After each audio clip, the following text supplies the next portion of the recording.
வணக்கம் அன்புக்குரிய நேர்களே. இன்னைக்கு நம்ம டிஎன் மீடியா ஐடி சேனல்ல நம்ம பார்க்க இருக்கிற வீடியோ என்ன அப்படின்னு பார்த்தோம்னா, இன்னைக்கு ஆரை பத்தி பார்க்க போறது இல்லை. நம்ம பார்க்க போறது என்ன அப்படின்னா, நம்மளுடைய நாட்டுல எப்படி ஜாதி மதம் அப்படிங்கிறது உருவாக ஆரம்பிச்சது, எந்த காலத்துல இருந்து ஆரம்பிச்சது, இப்ப எப்படி இருக்கு நம்மளுடைய நாட்டுல இந்த மதம் ஜாதி, அதை பத்தி தான் இன்னைக்கு நம்ம வீடியோ முழுக்க முழுக்க பார்க்க போறோம். ஒரு இன்ட்ரெஸ்டிங்கான ஒரு லைவான ஒரு சோசியல் இஷ்யூவை பத்தி தான் நம்ம இப்ப பார்க்க போறோம். வெயிட் பண்ணாம அவங்க வீடியோக்குள்ள இருக்கலாம். ஜாதி இது ஒரு சாதாரண இப்போ ஸ்கூல்ல சேர்க்கறதுல இருந்து ஆரம்பிக்கக்கூடிய ஒரு விஷயமா இருக்குங்க. ஒரு பிறந்த குழந்தை ஒரு பர்த் சர்டிபிகேட் வாங்கி ஒரு 3 வயசுல கொண்டு போய் ஒரு பள்ளியில சேர்க்கிறாங்கன்னா அங்க ஆரம்பிக்குது இந்த ஜாதிங்கிற ஒரு பிரச்சனை. மதம் ஜாதி அதுல ஆரம்பிக்கிற விஷயம் படிக்கிறதுல இருந்து, படிச்சு முடிச்சு அவங்க ஒரு வேலைக்கு போறதுல இடஒதுக்கீடுல இருந்து, அதுக்கப்புறம் பார்த்தோன்னா திருமணத்துல இருந்து, திருமணம் முடிந்து அடுத்தது அவங்களுடைய சமுதாயத்துல இருந்து, சமுதாயத்துல வாழக்கூடிய சூழ்நிலைகள்ல இருந்து, மற்ற பழக்க வழக்கங்கள், பழகக்கூடிய மற்ற மனிதர்கள், இதுல இருந்து அடுத்தது அடுத்த சந்ததியினர் அவங்க கூட அதுக்கு ஆரம்பிச்சதுல இருந்து இது அப்படியே கடத்திக்கிட்டு வரக்கூடிய ஒரு மிகப்பெரிய ஒரு விஷயமா பார்க்கப்படுது. மற்ற நாடுகள்ல ஜாதி மதங்கள் இருக்கா அப்படின்னு பார்த்தோன்னா மதங்கள் இருக்குங்க. எல்லா நாடுகள்லயுமே மதங்கள் இருக்கு. ஒரு ஒரு ஒரு நாடுமே எடுத்துக்கிட்டோம்னா ஒரு மைனாரிட்டியா ஒரு ஒரு இருக்கும், மெஜாரிட்டியா ஒரு ரிலீஜன் இருப்பாங்க. ஸோ அந்த ரிலீஜன் மைனாரிட்டி ரிலீஜன் அப்படின்னு 2 பேர் இருப்பாங்க. மைனாரிட்டி ரிலீஜன் பீப்புள்ஸ் பார்த்தோன்னா வேற வேற நாட்டுல இருந்து வந்தவங்களா இருப்பாங்க. இல்ல அந்த நாட்டிலேயே பார்த்தோன்னா ஒரு சில கம்யூனிட்டி பார்த்தோன்னா அவங்களுக்கு வேற ரிலீஜன் பிடிச்சி போய் மாறி இருக்கிறவங்களா இருப்பாங்க. இப்படிதான் இருக்கும். மற்ற நாடுகள்ல என்ன பிரச்சனைகள் அப்படின்னு பார்த்தோம்னா கலருக்கு பிரச்சனை வரும். அதாவது மேலை நாடுகளை பொறுத்தளவு வெஸ்டர்ன் கண்ட்ரீஸ்ல பார்த்தோன்னா கலர் நிற பிரச்சனைகள் வரும். ஒருத்தவங்க பார்த்தோன்னா கருப்பு நிறம் அப்படிங்கிறது ஒரு ஒரு என்ன சொல்றதுன்னா ஒரு அவங்க ஒரு அபசகுணமா இல்ல ஒரு அருவருப்பா பார்க்கக்கூடியது, இல்ல ஒரு 2ஆம் கட்டு, அதாவது ஒரு அடிமை, ஒரு என்ன சொல்றோம் ஒரு வேலைக்கார அப்படிங்கிற ஒரு ரேஞ்சுக்கு பார்க்கக்கூடிய ஒரு நிறம் அப்படிங்கிறது ஒரு பிளாக்கா பார்ப்பாங்க. ஒயிட்டுங்கிறது பார்த்தோன்னா எல்லாத்துக்குமே ராயல் டாப் அப்படின்னு சொல்லி பார்ப்பாங்க. இது வெஸ்டர்ன் கண்ட்ரீஸ்ல மோர் ஓவர் கண்ட்ரீஸ்ல மோஸ்ட் ஆஃப் த பீப்புள், எல்லாருமே சொல்ல முடியாது, மோஸ்ட் ஆஃப் த பீப்புள் ஓரளவுக்கு பார்க்கக்கூடிய ஒரு விஷயம். அதுலயும் ஈக்குவாலிட்டி அப்படின்னு பாக்குறது இருக்கிறாங்க. இருந்தாலும் ஒரு சில இன்னும் இருந்துகிட்டு தான் இருக்காங்க. ஒரு சில கண்ட்ரீஸ்ல அந்த மாதிரிலாம் இருந்துகிட்டு தான் இருக்காங்க. ஒரு சில கண்ட்ரீஸ்ல, எல்லா கண்ட்ரீஸ்லயுமே நம்ம வெளிநாடுகள்ல போய் வேலை செஞ்சா நம்மளுக்கு அந்த அனுபவம் தெரிஞ்சிருக்கும். இல்ல நம்ம படிக்கிறதுக்காக மற்ற மேலை நாடுகளுக்கு போயிருந்தா ஒரு அமெரிக்காவோ இல்ல இங்கிலாந்தோ இல்ல பிரான்ஸோ இல்ல ஆஸ்திரேலியாவோ இந்த மாதிரி நாடுகளுக்கு நம்ம படிக்கிறதுக்காக போயிருந்தோம்னா நம்ம கண்டிப்பா இதை அனுபவிக்கிறதுக்கான வாய்ப்புகள் கண்டிப்பா இருந்திருக்கும். அங்க நிறம் கனடாவா இருக்கட்டும், எல்லா இடங்களையுமே இந்த பிரச்சனைகள் இருக்கும். ஒரு இந்தியன் பீப்புள் அவங்க ட்ரீட் பண்றதுக்கும் மற்ற, அதாவது அவங்களுடைய கண்ட்ரீஸ்ல இருக்கக்கூடிய பீப்புளை ட்ரீட் பண்றதுக்கும் வித்தியாசம் இருக்கும்.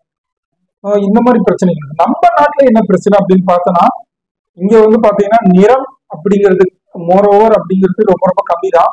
ஆனா நிறத்துக்கு பதிலாக இங்க வேறொன்று இருக்கக்கூடிய விஷயம் என்னன்னா இந்த ஜாதி தான். அதாவது கேஸ்ட். இந்த கேஸ்ட்ங்கிறது எப்படி உருவானது அப்படிங்கிறத பத்தி தான் இப்ப டீட்டெயிலா பார்க்க போறோம். இது எப்பயில இருந்து ஆரம்பிச்சது அப்படின்னு பார்த்தோம்னா நாகரிகம் அப்படிங்கிறது பார்த்தோம்னா நம்மளுக்கு ஒரு 2500 3000 ஆண்டுகளுக்கு முன்னாடி இந்து சிவிலைசேஷன், அதாவது சிந்து நாகரிகம் அப்படின்னு சொல்லி உருவாக ஆரம்பிச்சது. ஸோ அதுல பாத்தீங்கன்னா முழுக்க இருந்தவங்க ஒரு சில பீப்புள் என்ன சொல்றாங்கன்னா அவங்க பூர்வீகமான ஒரு திராவிட இயக்கத்தை சார்ந்தவங்க அப்படின்னு சொல்லி ஒரு செட் ஆஃப் பீப்புள்ஸ் சொல்றாங்க. ஒரு சில பேர் பார்த்தோன்னா கிடையாது, இது பார்த்தோன்னா ஃபுல் அண்ட் ஃபுல் ஆரியஸ் தான் அப்படின்ற மாதிரி ஒரு செட் ஆஃப் பீப்புள்ஸ் சொல்றாங்க. அதே மாதிரி தமிழ்நாட்டிலையும் அதே மாதிரி சிவிலைசேஷன்லாம் இருந்திருக்கு. ஃபார் எக்ஸாம்பிள் பார்த்தோன்னா வைகை ரிவருக்கு ஓரமா இருந்திருக்கிறாங்க. அதே மாதிரி பார்த்தோன்னா தாமிரபரணி ரிவருக்கு ஓரமா சிவிலைசேஷன் இருந்திருக்கு. அதுக்கு ஆதிச்சநல்லூரா இருக்கட்டும், இல்ல கீழடியா இருக்கட்டும், இந்த மாதிரி அதே மாதிரி பாத்தீங்கன்னா கொடுமணலா இருக்கட்டும், இந்த மாதிரி ஒரு சில இடங்கள் நம்மளுக்கு அரியலூர், இந்த மாதிரி இடங்கள்லாம் நம்மளுக்கு கிடைச்சிருக்கு. இந்த மாதிரி இருந்திருக்காங்க அப்படின்னு சொல்லி. இப்ப இந்த மாதிரி காலகட்டத்துல ஜாதிகள் இருந்திருக்கா அப்படின்னு பார்த்தோன்னா ஆரம்ப காலகட்டம், அதாவது ஒரு கற்காலத்துல இருந்து நம்ம அடுத்தது புதிய கற்காலம் வர வரைக்கும் நம்மளுக்கு ஜாதிகள் அப்படிங்கிறதுலாம் கிடையாது. மக்கள்கிட்ட ஜாதிகள் அப்படிங்கிறது கிடையாது. புதிய கற்காலத்துக்கு பின்னாடி வந்த இரும்பு காலம், இந்த செம்பு காலம்னு சொல்லுவாங்க. அதாவது ஒரு 1500க்கு மேல, அதாவது நான் சொல்றது பிஃபோர் கிறிஸ்து சொல்றேன். கிறிஸ்து பிறகு முன்னாடி ஒரு 1500ல இருந்து காலகட்டத்துல இருந்து தான் நம்மளுக்கு வந்து இந்த கேஸ்ட் அப்படிங்கிறது கொஞ்சம் கொஞ்சமா உள்ளார நுழையுது. அதாவது வேதாஸ் பீரியட் அப்படின்னு சொல்லுவாங்க. வேதங்கள் உருவான காலம். வேதங்கள் எப்படி உருவானுச்சு நம்மளுக்கு நல்லாவே தெரியும். ஆரியர்கள் வருகைக்கு பின்னாடிதான் வேதங்கள் அப்படிங்கிறது உருவாக இருந்துச்சு.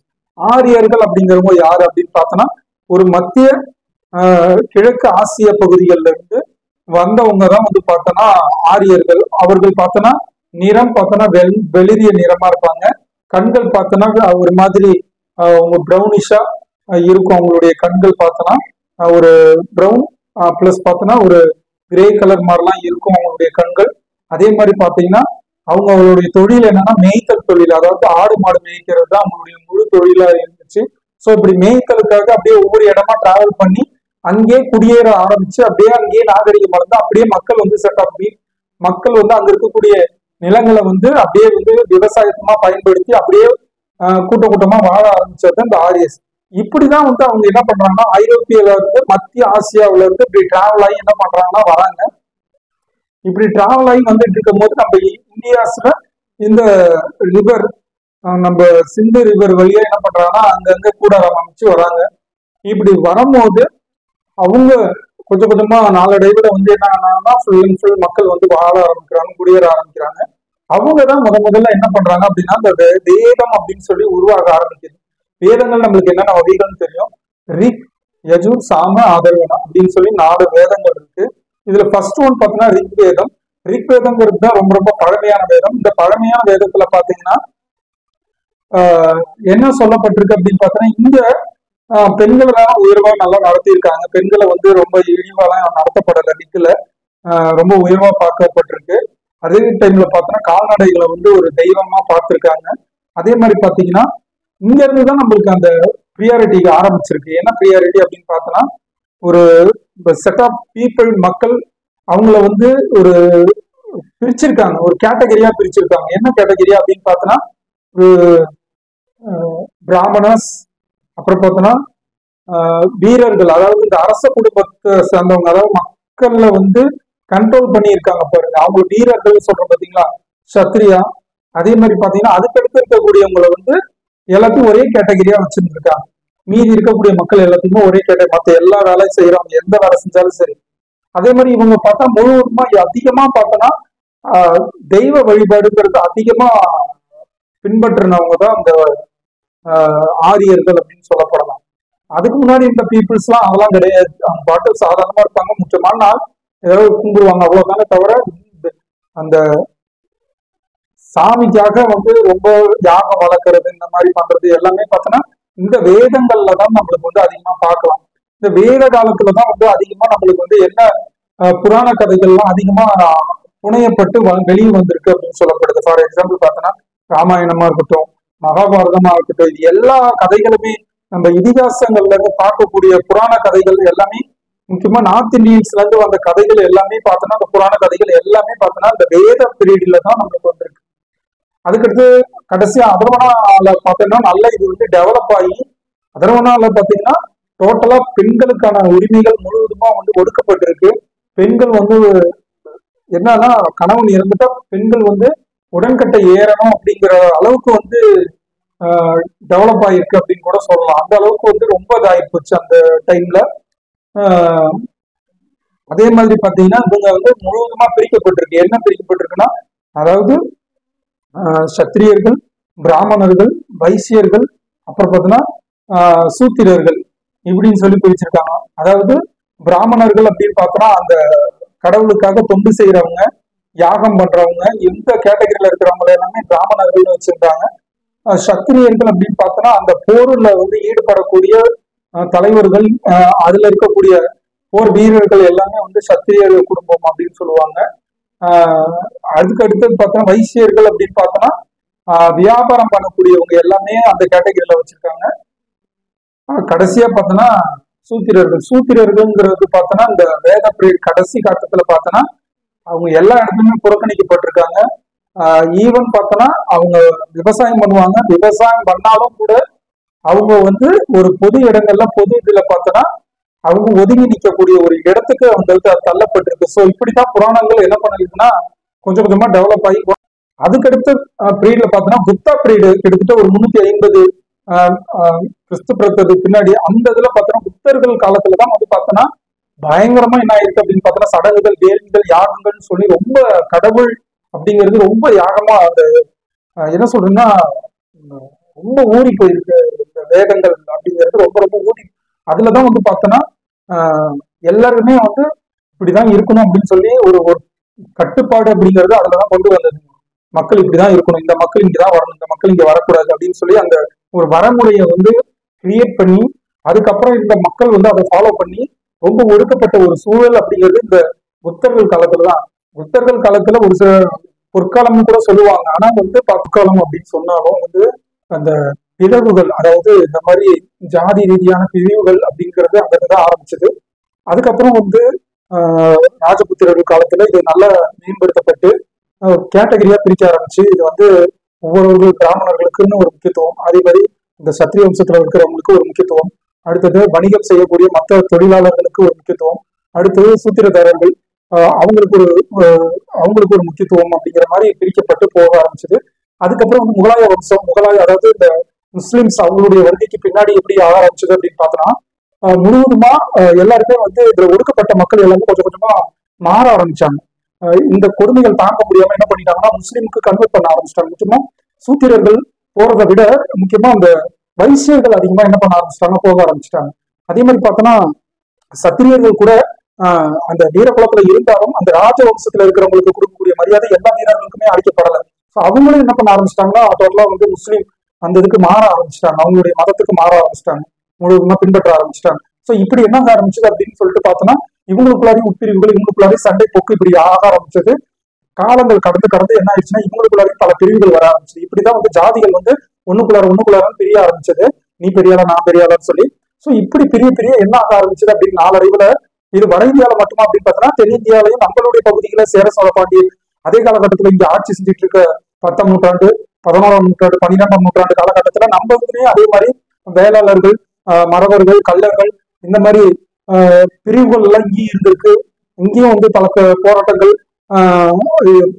பெரிய ஆள் சின்ன ஆளு அந்த மாதிரி விஷயங்கள் இந்த பகுதிகளில் இருந்திருக்கு. ஆனா ஒப்பிடும் போது பார்த்தோன்னா வட இந்தியாவில இருந்ததை விட கம்மி தான் அப்படின்னு சொல்லிக்கலாம். அந்த அளவுக்கு நம்ம சொல்லலாம்.